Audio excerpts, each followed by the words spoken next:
Hello everyone, today I have an Asec Shutter lock. It's a beast of a lock, it's huge.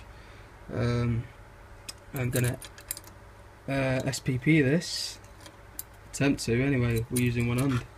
It is locked. There's your keyway. Alright, so there we go. Just gonna whack my tension wrench in there.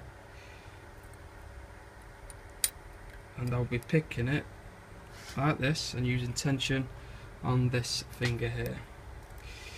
There we go.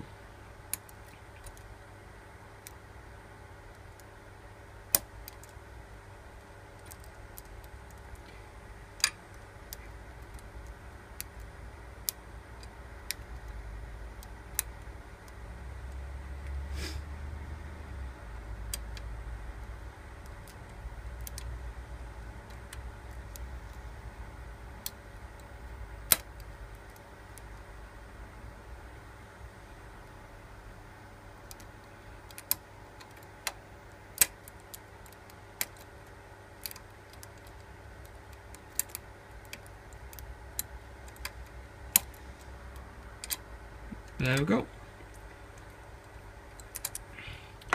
That's picking an Asec Shutter lock using one hand. There she is opened. Yeah, it's not the best lock, obviously. Not going to be picking any lock with one hand, but it's a start and quite happy with that. Thanks everyone for watching. And until next time, cheers.